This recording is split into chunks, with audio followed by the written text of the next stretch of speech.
I'm looking to acquire multifamily, Class B in particular. I mean, I look at some Class C plus. Let's call it Class B, anywhere between 5 to 100 units on the main line. Let's call it a tier one city.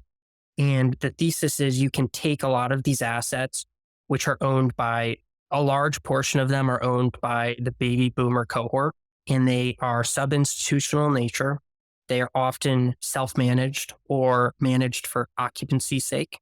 Their interiors are not renovated, or they're outdated, I should say. And oftentimes the rents are under market. Now, this is the perfect storm. You don't find these assets, and they don't trade hands often. Hey, everybody. Welcome to the Real Estate 101 show. I'm your host today, Patrick Donnelly. And with me today is a guest that I met on Real Estate Twitter, the Duke of Dirt. Duke, welcome to the show.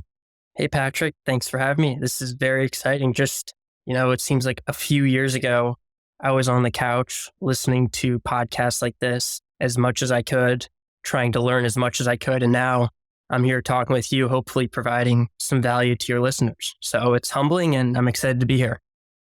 I'm happy to have you. I've gained a ton from your real estate Twitter threads, and we're going to get into that later. But I kind of wanted to get into early on. You had a very unique and interesting childhood because of your dad's profession. I wanted to start there and ask you a little about what your early years were like. Also, if you could just go into some of the lessons you learned about just being around the people you were around due to your father's job. Sure. My dad is a football coach, and with that means you move very often.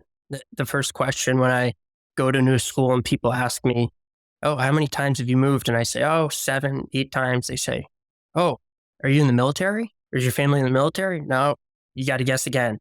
Athletics, football coach. It might seem glamorous from the outside looking in, and not to say it's not. There are a lot of benefits from it, but it's a tough life. It's a very public profession. People sit on their couches on the weekends and analyze your dad, how he does his job, and they have very strong opinions. And as a kid, when I used to come to school on Monday and maybe the team didn't do so great, I'd hear about that. Your dad stinks. He should be fired. You need to leave. You're the reason the team stinks. Stuff that kids say that makes no sense. But growing up in this was a really good learning lesson, how to kind of take negative feedback, take it and just say, okay, that's that. We're done with that. And, I think also growing up, being able to walk into a room filled with people I didn't know, and that's a very uncomfortable position to be in. And when you do it over and over again, you become more comfortable with it. And as a young professional, it's quite advantageous to be able to feel comfortable to walk into a room knowing nobody and strike up a conversation and be able to relate to most people. I mean, I lived in a lot of different states in different cultures, and people are different. And just understanding that early as a young kid, how to relate to people, I think it's been helpful. Were there any particular coaches or players that had made an impact on you? Yes, certainly. The first person that, whenever we moved as a family, it was obviously due to my dad's job, and I am my dad's biggest fan. And I'm an advocate for his career, and thankfully, and really not so thankfully, because my dad is, I think, a tremendous football coach, and there was a reason we were going to better place and better place. But we went to the University of Alabama, and I was kind of at an age where I was really observing the football team, what was going on, how the operation was run, and why this football team was so much better than every other one that my dad had coached on. And Nick Saban has a system. And people sometimes wonder, how could he do this? How could he be so good? Well, it's because he started his career as an assistant coach, and he was extremely observant of every little thing that led to the success of those teams that he was on. He took all of those tidbits and added them to what he would then produce as his own system. And it's dynamic now, don't get me wrong. I mean, football or sports are changing. They change every year.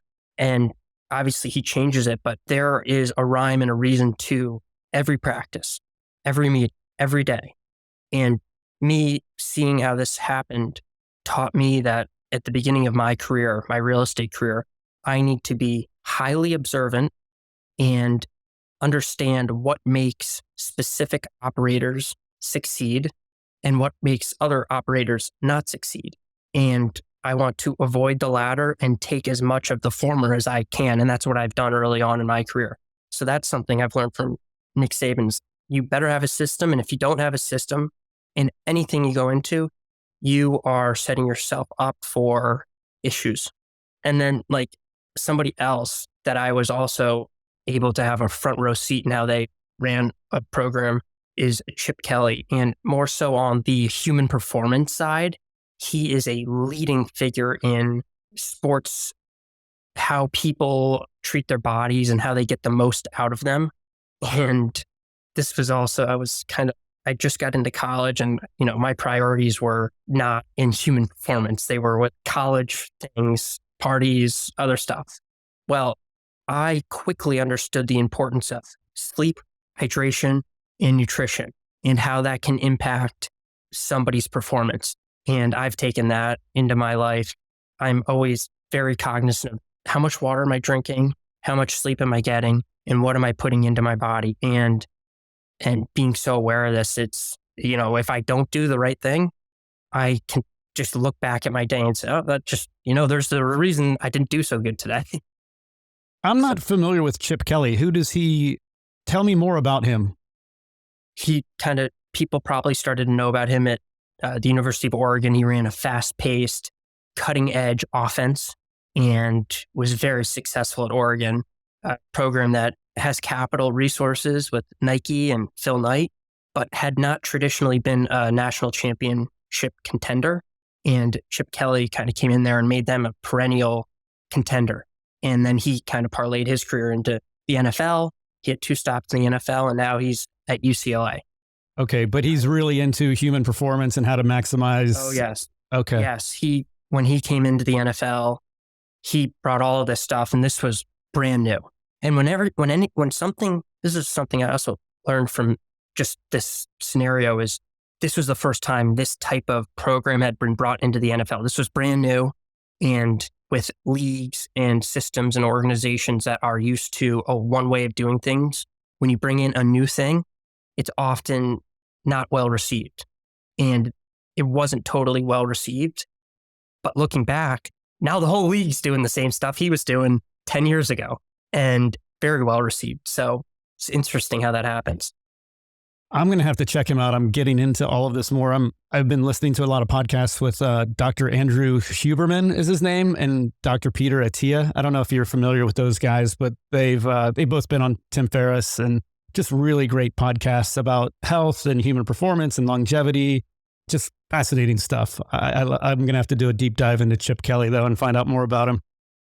I mean, I don't know how much you'll find directly from him, but he had these people that you just mentioned, these type of people were surrounding him 10, 15 years ago, and you probably don't know about them now, but this was the sort of person that was involved with the program. Yeah. We had talked earlier, we've got a mutual friend that kind of is an assistant for Nick Saban at Alabama. Are you familiar with Ryan Holiday? I am, yes. Did Nick Saban bring Ryan Holiday in for some coaching? I believe he does. I can't say that I've ever been in the room when he's spoke, but yes, he does.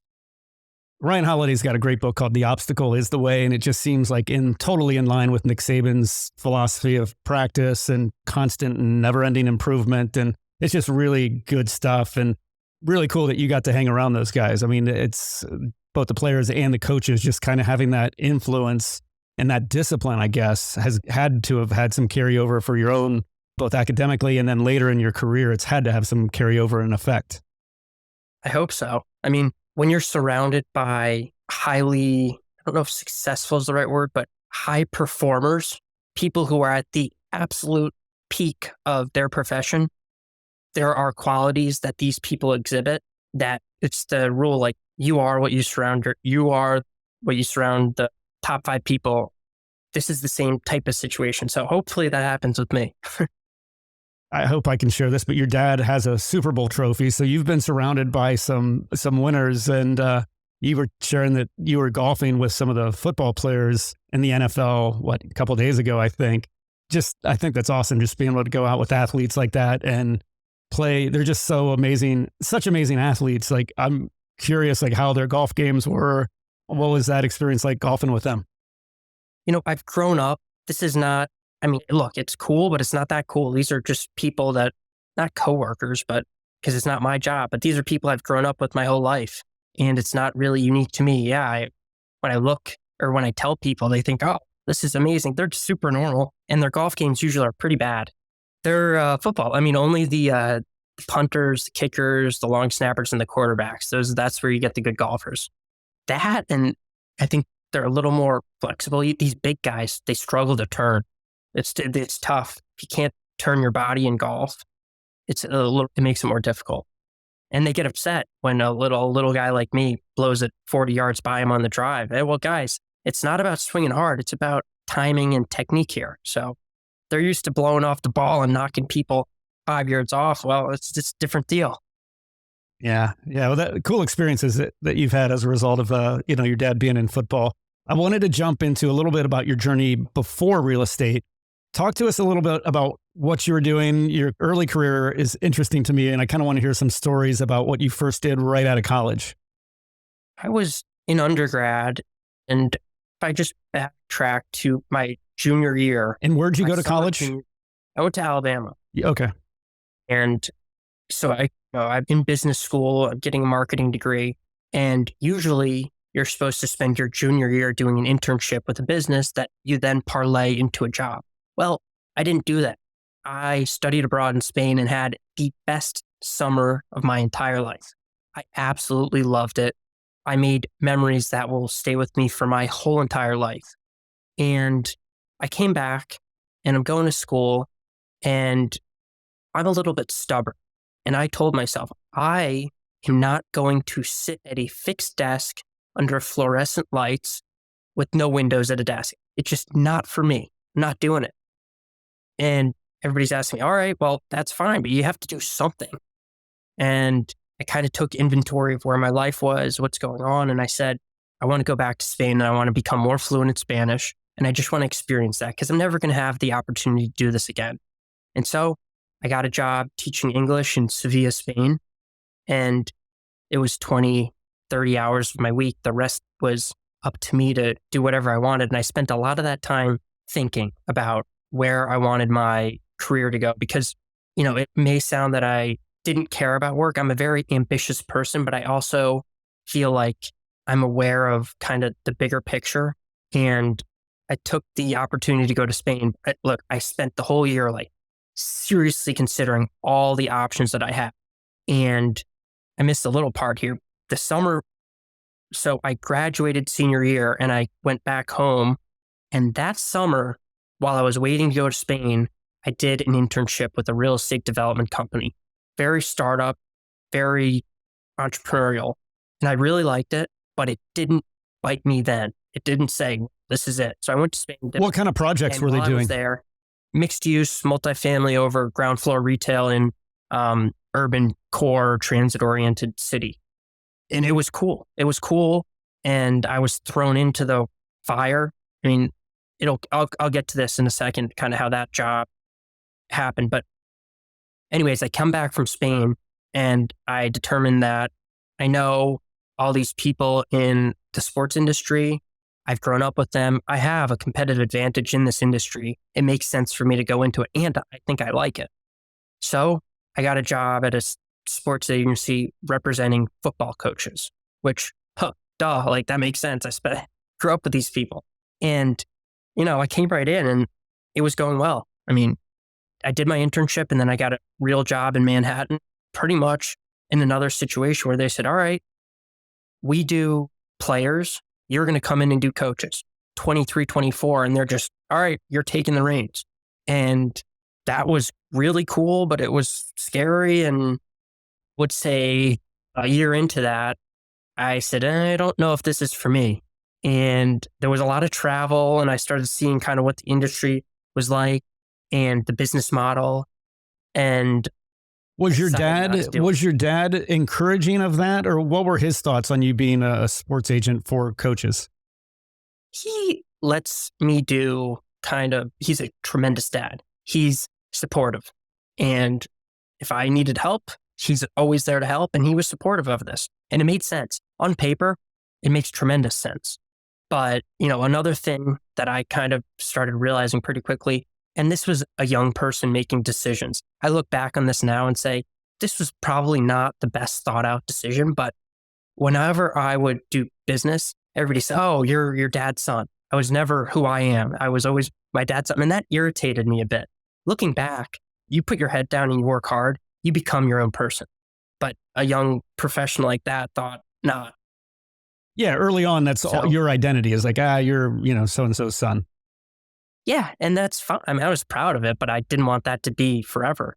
And it wouldn't have been. You put your head down and you work hard and you make things happen, and that doesn't happen anymore. You look around the world. I was young and dumb. It wasn't even the dumbest thing. That's what happened. So what was your next step after that? Did you go get your MBA? Yeah, we'll talk about this later on, but it's okay. I'm at another dead end here. I just did Spain, didn't know what I was doing. Now I went into this industry and now I'm flaming out. Okay, what is going on with my life? This is not how I drew this up. And growing up with the people around me, there was a lot of, well, you should go to law school. You should do your MBA, business school. This is what you do. This is the way. This is how you succeed. You just go get more education. And I bit the cheese. I said, okay, I'm going to do it. So you take the GMAT. I got my score. I got into the school I wanted to get into. And there I went, Villanova. Did that, specialized in real estate and finance. And while I was there, circling back, I started working for the real estate developer that I had interned with before I left for Spain.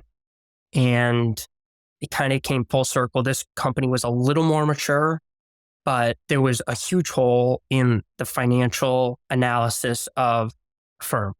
And the guy who ran it said, okay, you need to do it. Like, if you want the job, like this is what you can do for us. And fantastic. Going to school and getting the formal education. And now I can put it to work. But what a lot of people think about the MBA is it's education and then there's real world. They are two different things. And when I was asked to do the job, this was all new stuff. I was thrown into the deep end again, and there was no help. Nobody really knew how to do it. And so there I went, searching for knowledge, podcasts, Twitter, anything online that could teach me how to model deals in Excel. And it was awesome. I mean, I was, again, into another entrepreneurial venture where I'm leading conversations with equity and debt. And 3 months ago, I'm sitting in this meeting, I'm saying, 3 months ago, I didn't even know what this was. And now I'm here faking it till I make it and telling these people this stuff. And it was tremendous. It was great. But I did that and I said, So say more about that. What exactly were you doing? You were doing Excel modeling on some of these projects and deals that you guys were looking at? I was putting the concept onto paper and pretty much making a business plan. And a lot of that was in Excel, modeling out the cash flows. How is this going to work? What's the timing? How much is it going to cost? That how you would model a development, and then taking that information and going out to the capital sources, going out to the city, going out to the necessary third parties and trying to get a project off the ground. And this is while you were getting your MBA? Yes. Wow, great experience. Yeah, tremendous. But if you can read between the lines, it was kind of the Wild West. I was just shooting from the hip. And I, along with kind of some people who gave me good advice, surrounded me, said, you may benefit from some more institutional experience. And from the outside looking in, oh, institutional, that sounds great. Everybody wants to get into that. And now I have this shiny new MBA. I could probably do it. And so I said, all right, this is what I'm going to do. So I went and got a job in institutional shop doing asset management. That was my entry into kind of institution. And again, great experience. Learned, I don't want to say the right way to do things, but the more formal, the way people have done them for years. tried and true methods. Now, there are different ways.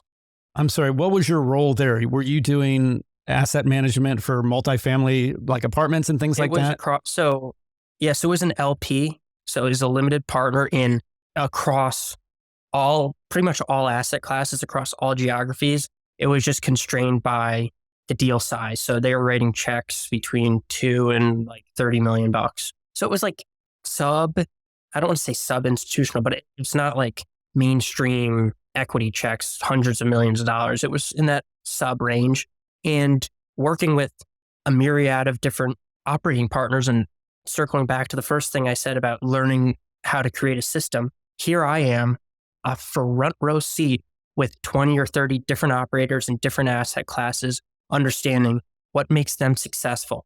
Why are they better than others? And for me, in asset management, I'm aggregating data from all of these operators. I'm putting it on paper, and then I'm reporting back to the company.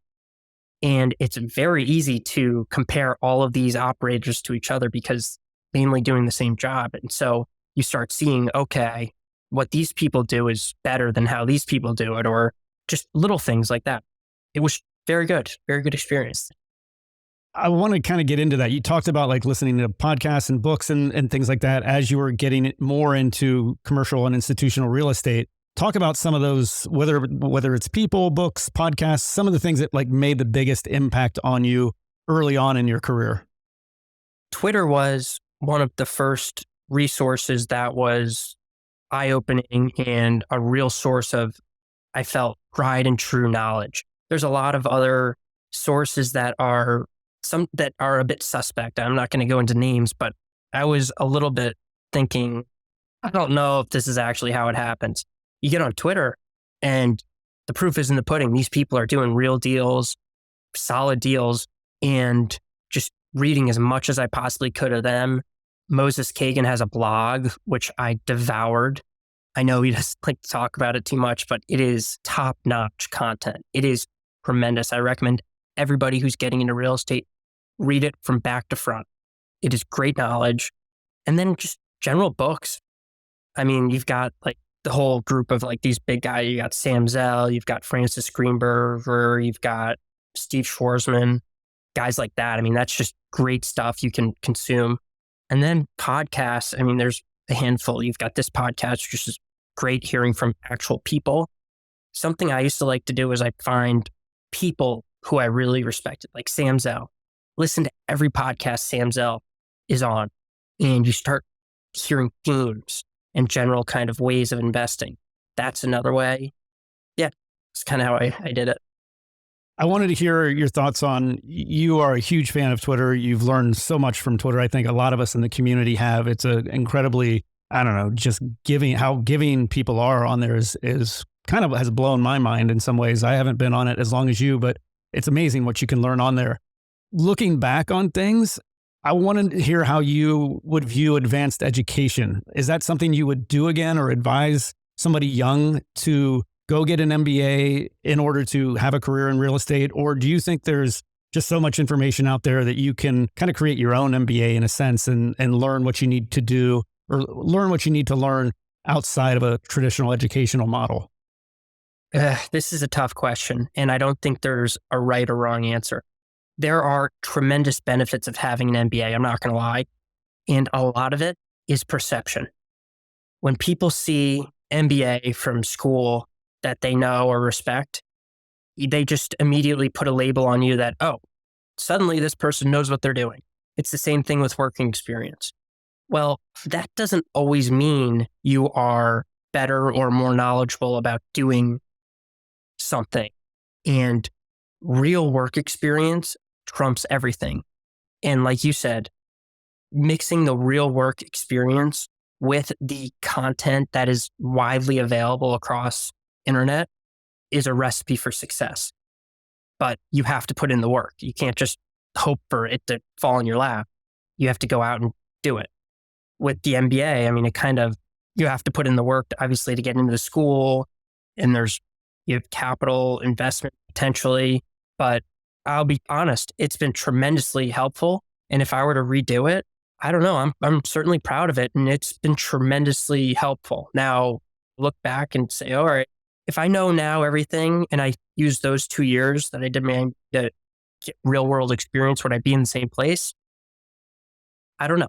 That's a hypothetical question that I'm not sure I can answer, but I think you can succeed in both ways today. That's my best answer. Both things work, and Yeah, it's a tough answer. It's I interviewed Kevin Clark, who he got his MBA in real estate finance at NYU. And at the end of the interview, I asked him what his best investment had been, and without a hesitation, he said his education, because he was able to. He was in commercial real estate brokerage. He was able to go in, and work with the seller and really look at the financials and really understand them. And just having that MBA gave him credibility that a guy that didn't have it, just didn't have. So, but then there's the opportunity cost of what you're spending on an education. Yeah, I've had different answers to this, so it's just kind of interesting to hear people's thoughts.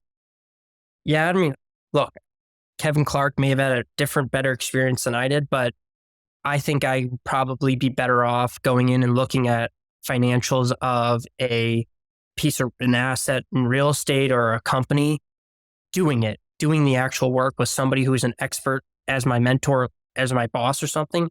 I think I would be better off doing that than going and sitting in a classroom and learning out of a book. But that's just me. I learn in a unique way. That makes sense. I wanted to get into the topic of advice following. We kind of touched on this a little bit, but I wanted to get your thoughts on just the dangers of following conventional wisdom. I mean, you were in an environment where a lot of people were telling you to, whatever, go get your law degree, go get your MBA, go whatever, get kind of a more conventional path, versus what I find a lot of successful real estate investors are contrarians. They go out and do their own thing. They do not follow conventional wisdom.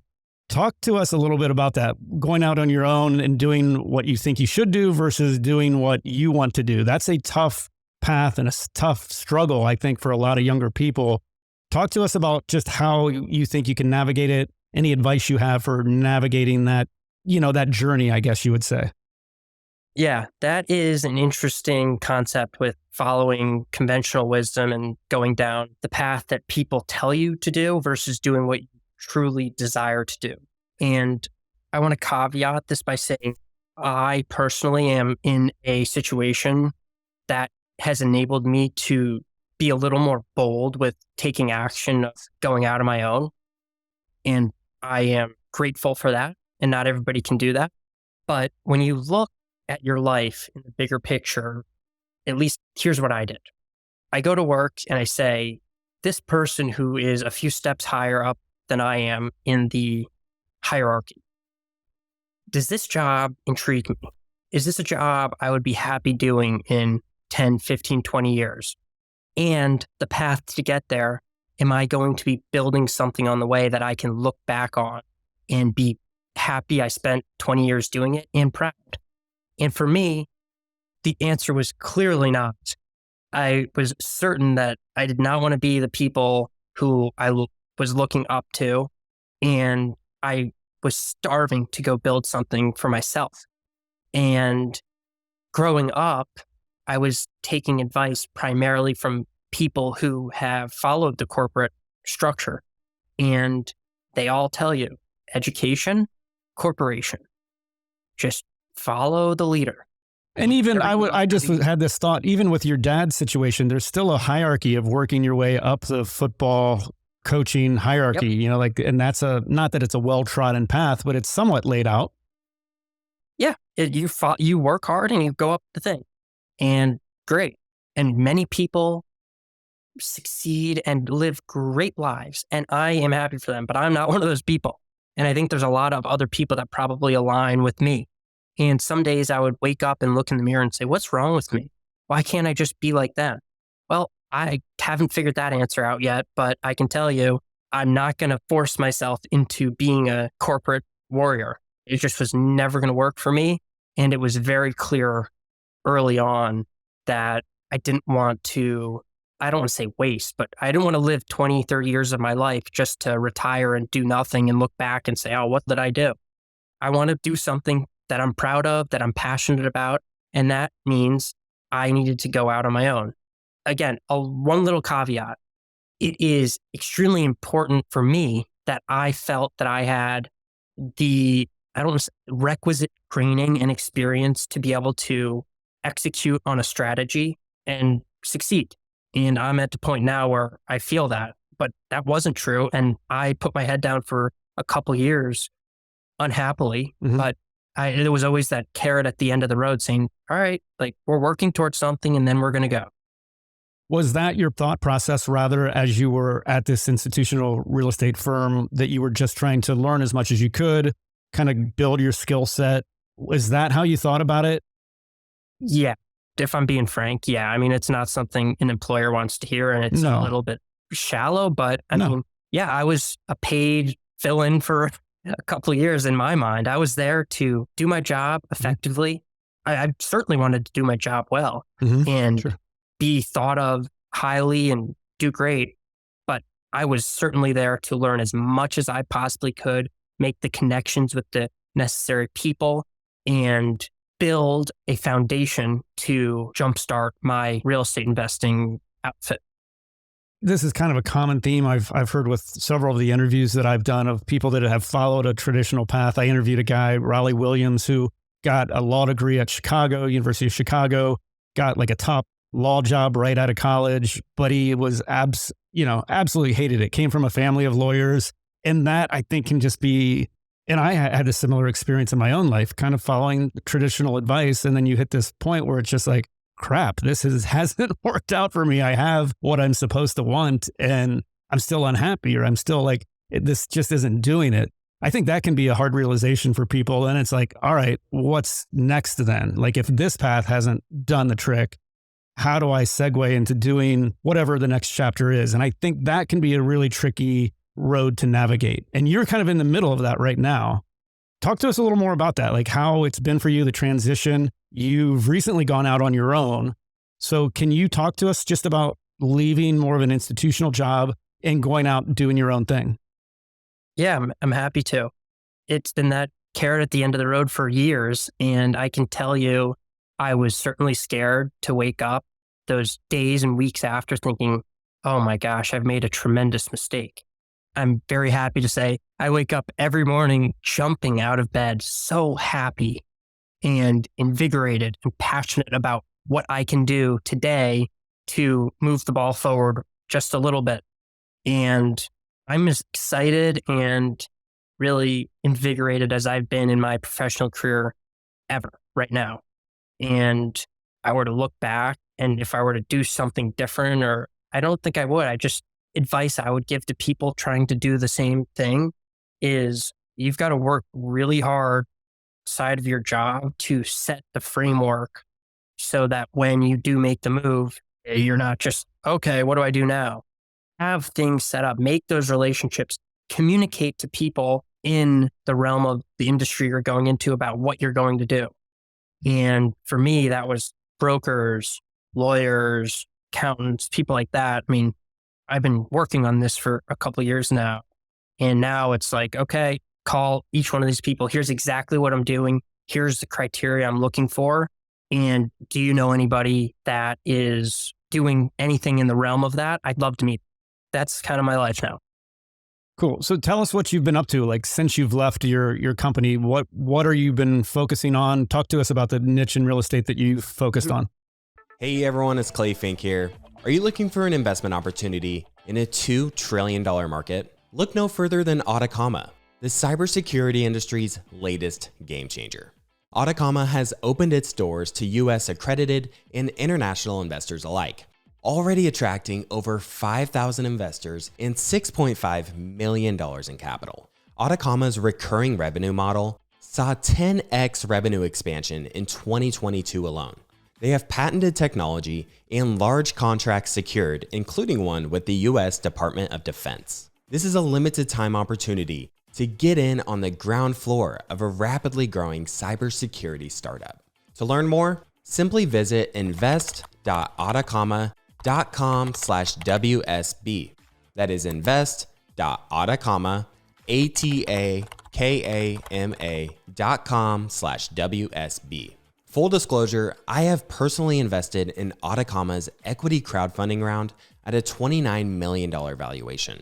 Please keep in mind that investments in early stage companies do contain risk. As with any investment, crowdfunding investments do offer attractive potential upside, but they cannot offer any guarantees of a future return. I'm looking to acquire multifamily, Class B in particular. I mean, I'd look at some Class C plus. Let's call it Class B, anywhere between 5 to 100 units on the main line. Let's call it a tier 1 city. And the thesis is you can take a lot of these assets, which are owned by a large portion of them are owned by the baby boomer cohort, and they are sub-institutional in nature. They are often self-managed or managed for occupancy's sake. Their interiors are not renovated, or they're outdated, I should say. And oftentimes the rents are under market. Now, this is the perfect storm. You don't find these assets, and they don't trade hands often. But this cohort of people is growing older, and when people grow older, oftentimes assets trade hands. So I am looking to acquire those assets, and how I'm actually doing that is trying to establish relationships with as many people as I can, oftentimes those owners. And I'm playing a long game here. I fully expect to sit back and, maybe I won't acquire something for a year, but over time, over the next 10 years, these properties will trade hands, and I hope to be the one to acquire them. Can you talk to us? I've got several questions here. Are you bringing in outside partners for capital? Are you bringing in any kind of partners like with a different skill set? Talk to us about that. On the capital front, I am raising capital from a couple sources. I mean, there's going to be a large family and friends portion of it. And then from an institutional LP side, I mean, that's still in the works. I don't know on that front where that's going to be.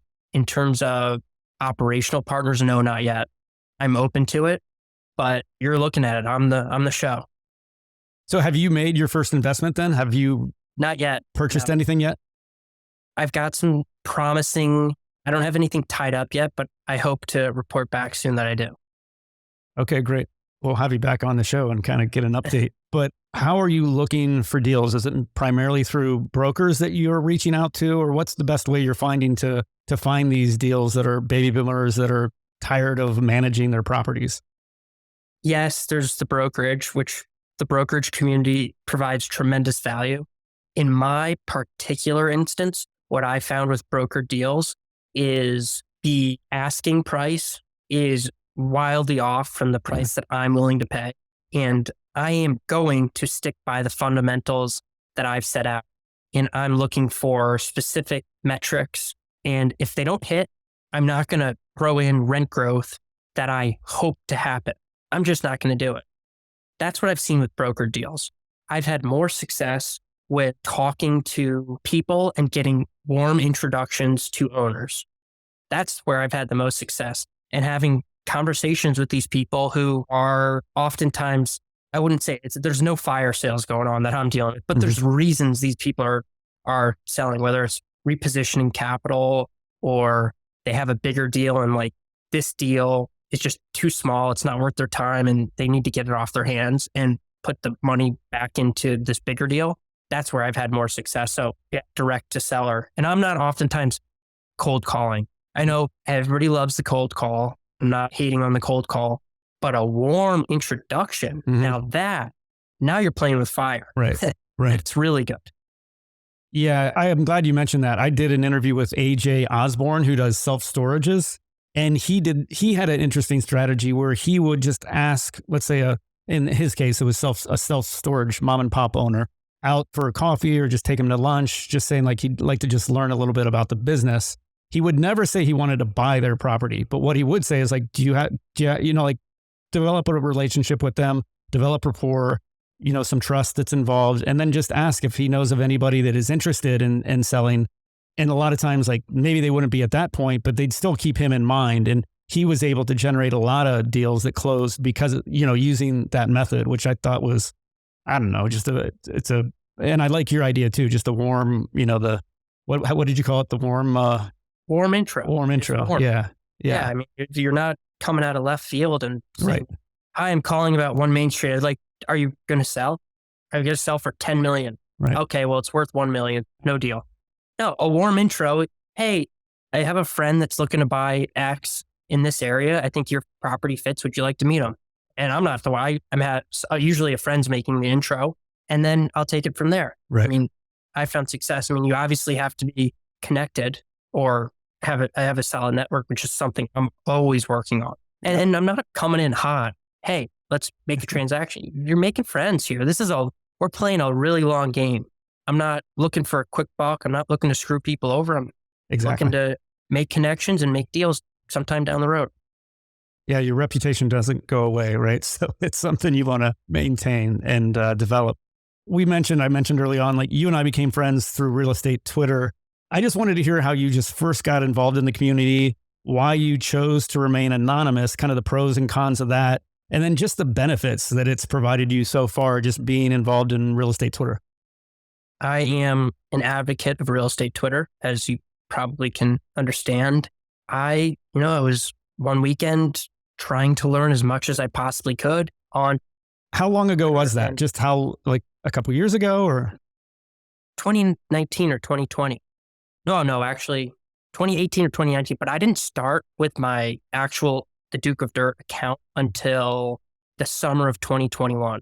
And this is when I kept telling people there's real value here. There's a lot of smart people that are sharing tremendous information and I want to be involved. But for me, issue was always my job. You work in let's call it what it is. Real estate is mostly an antiquated industry with a lot of rigid rules. And most of the times when you work at places that are a little more institutional, that have reporting standards and stuff, social media, you can have social media, but once you start talking about real estate and opinions and stuff like that, it gets dicey. Mhm. And for me, being a young person, it was a complete no. Mhm. Couldn't do it. And I kept telling myself, you're making excuses. You're just not getting involved. You're making excuses. Well, I said, "No, we're not making any more excuses. We're going to make an account and anonymous, and I'm not going to tweet anything that I wouldn't say myself with my name, but there's that layer of, I don't want to call it safety, but there's just like a layer where if you search my real name on Google, it's not going to come up, which that was my solution. And it's been, I mean, the connections I've made on real estate, Twitter, people that I have somewhat quick access to Mhm. is remarkable, really. I mean, I've had conversations with people that if I would have sent them a message on LinkedIn with my real profile, no way I would have gotten conversation. Well, I sent it from Twitter. Oh, sure. Yeah. When do you want to meet? I mean, not always, but I've gotten responses where it's sure, Mhm. whenever, what's good. And that's powerful. That's really powerful. Yeah, I've experienced the same thing with Twitter. Just I'll invite different people that I follow to be on the podcast, and everybody, like I don't think I've had anyone say no. So it's just like that power of the relationships that you can build has just kind of blown my mind, and it's just been it's just been wonderful. I've really loved it. So I wanted to talk a little bit more about the Twitter threads. Like that's kind of what you're known for, is the threads that you do. And we talked a little bit before the podcast started about just what goes into them. So I wanted to talk to you just about the amount of work that goes into it. How do you go about doing it? The research that's involved. Go into a little bit about your process for writing the threads that you do. Okay. You ready? I'm ready. Get your notepad ready. I got it right here. I sit down and I figure out somebody who I would like to learn more about.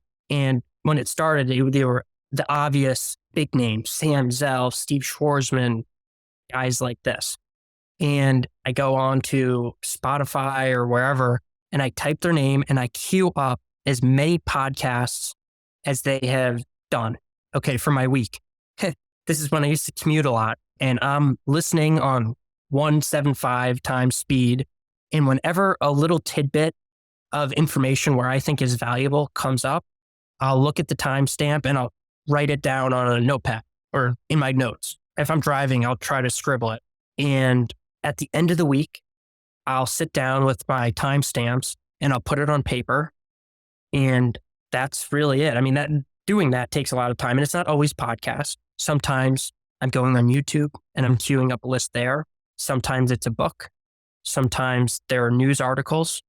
But the point is, I'm really trying to understand these people and then taking stuff they've said and using the same first tweet. That's the most important part, because if you don't have the first tweet that is really says, whoa, I want to read that. If it's not, you could say, I'm giving away 10 bars of gold in the fourth tweet, and nobody's going to say, oh, I'd like that. No, you just won't get it. Pretty much I found something that works. And if you look at my tweets, it's mainly the same thing. You say the person's name, you say they're worth an ungodly amount of money, and you tell the audience that they have so much experience. And then you tell them, well, they have all this money, they have all this experience, they must know something. Well, I've gone out and I've curated 10 golden lessons from them, and here they are. And usually they're pretty darn good, I think. I mean, I like to say so. They are. They're very good. So anybody that doesn't follow you, follow the Duke of Dirt for sure. I think the one that caught my attention was the one on Sam Zell. And I love Am I Being Too Subtle? The book was, I just think he's a character and enjoyed reading that. But do you have any favorites that you've done, of the threads that you've done? What are some of your favorites and some of the lessons that kind of stand out? Yes.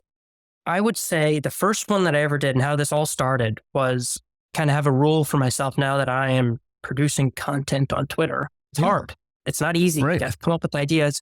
Whenever I consume content, I have to produce at least one piece of content. And so it's the weekend, and I'm just on YouTube listening to John Gray of Blackstone, who headed their real estate, and now he's the president of the whole thing.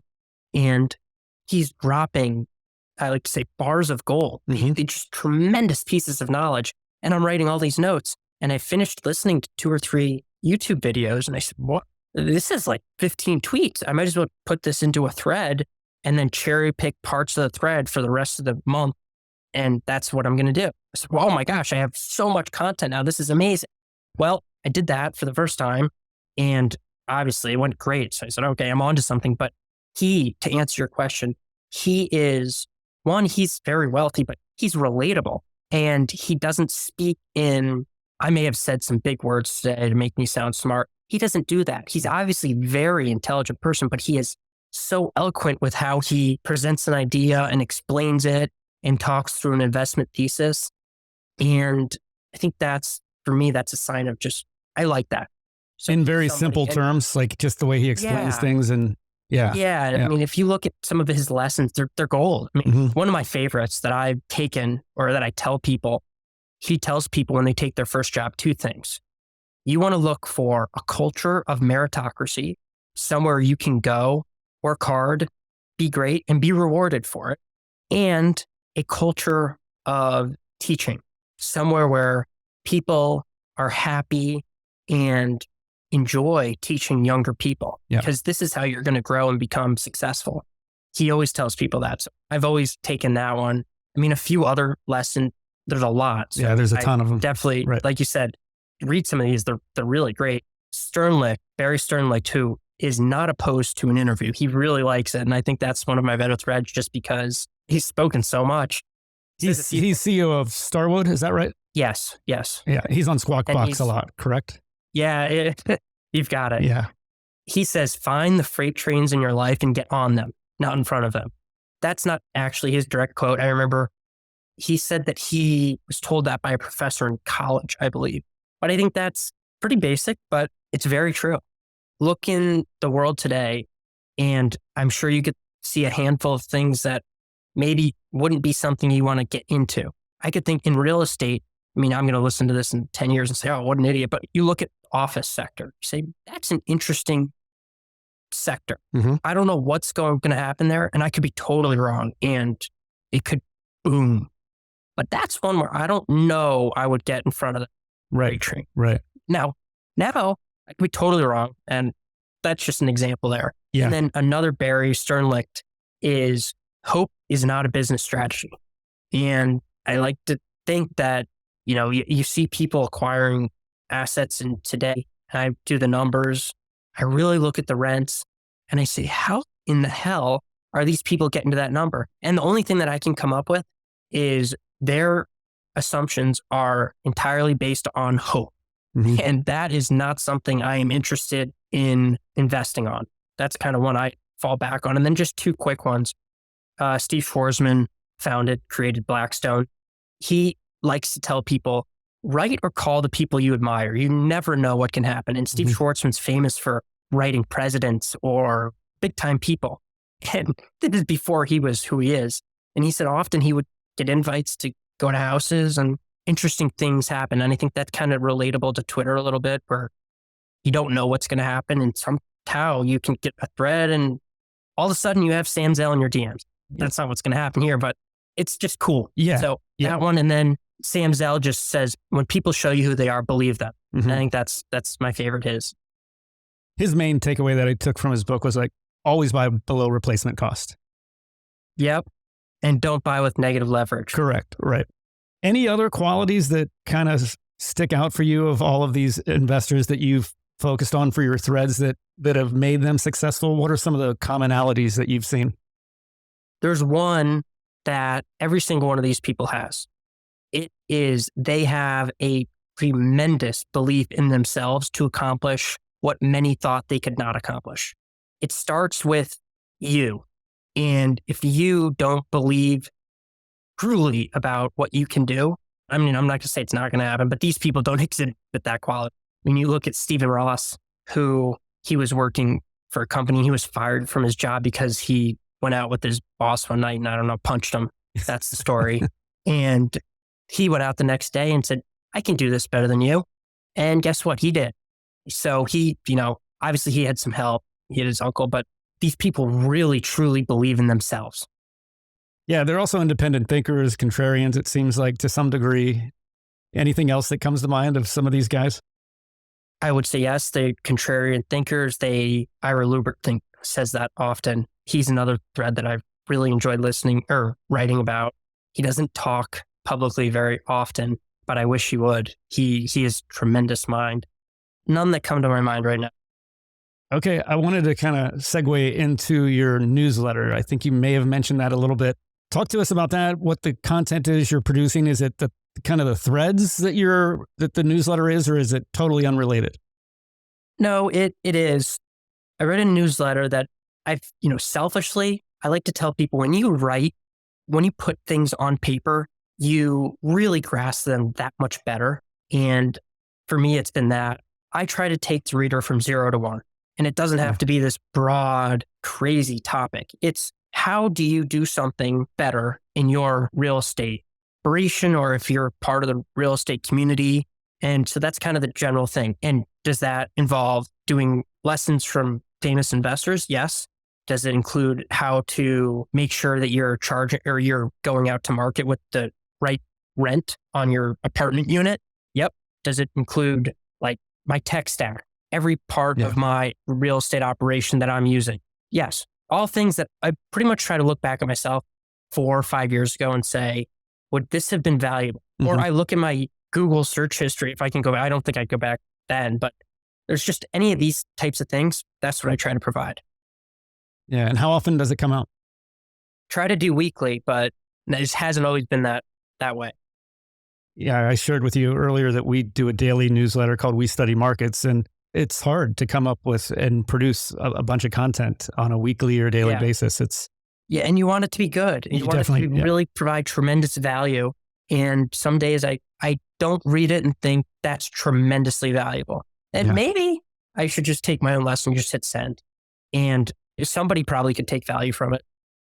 I listened to an interesting podcast yesterday with a guy named Kevin Kelly, who was the founder of Wired magazine. And fascinating guy, kind of a futurist technology kind of guy, but he was talking about just how everybody should write. And for himself, like he doesn't really know what he thinks until he starts writing. And I think the practice of writing is something that anyone at whatever level could get benefit from, for sure. I wholeheartedly agree. Yeah. I think writing is a tremendous resource to anybody to conceptualize your thoughts and better understand a concept. Definitely. Let's jump into a fire round here real quick. We're kind of at the hour mark, and I know that you're a big reader, researcher, that kind of thing. So what have you read recently that you think I should read?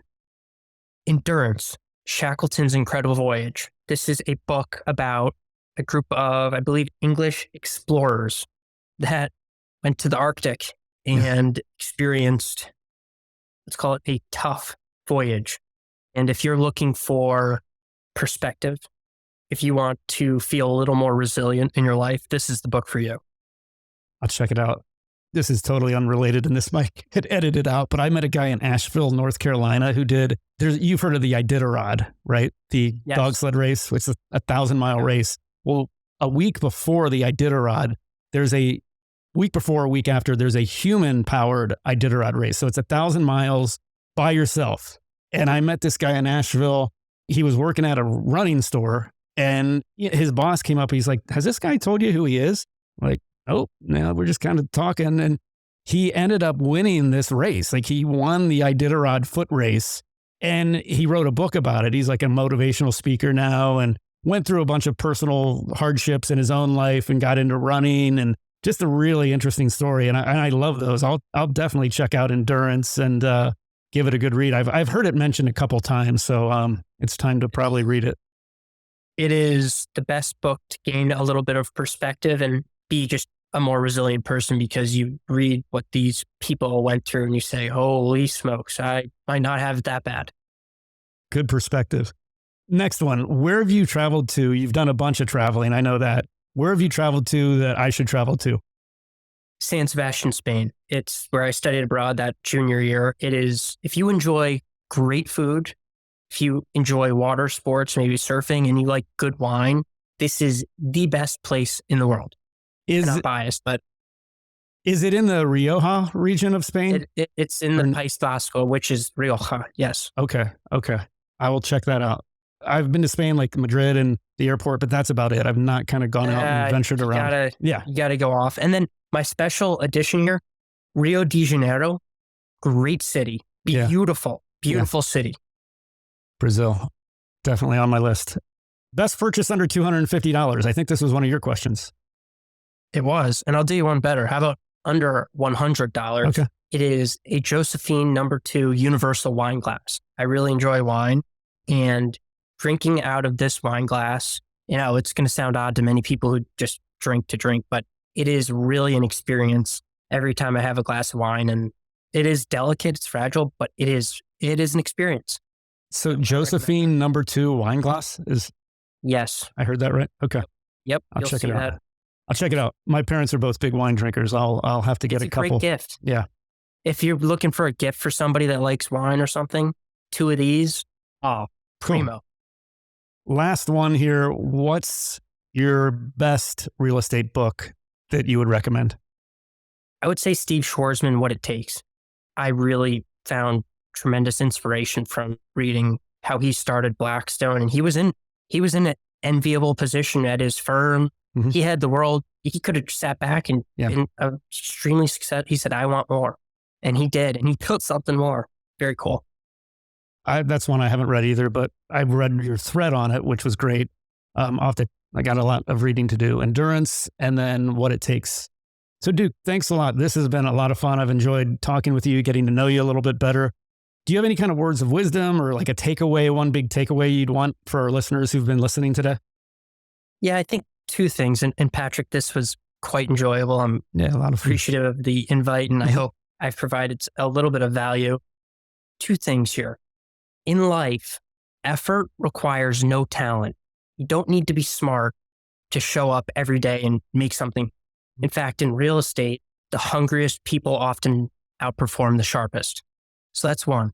And then 2, on that is hungry dogs run faster. I mean, if you truly want it, go make it happen. Mm-hmm. No excuses, just do it. Love it. So Duke, a lot of fun here. Definitely have enjoyed it. Definitely you've provided some value. I encourage our listeners to check out your threads. Ton of knowledge there to pick up. What's the best way, aside from Twitter or on Twitter, what's your handle on Twitter, and what's a good way maybe another way for people to reach out to you? Yeah, at the Duke of Dirt on Twitter, that's really the best place. Direct messages are open. I enjoy hearing from people. I love going back and forth. And then there's the newsletter on the profile of Twitter. That's probably the easiest way to get to it. Thank you so much for your time. This has been a lot of fun. Thanks, Patrick. But when I got out of the program, I could sit across the table from anybody and talk to them about their investment decision. And for me, I was in brokerage at the time.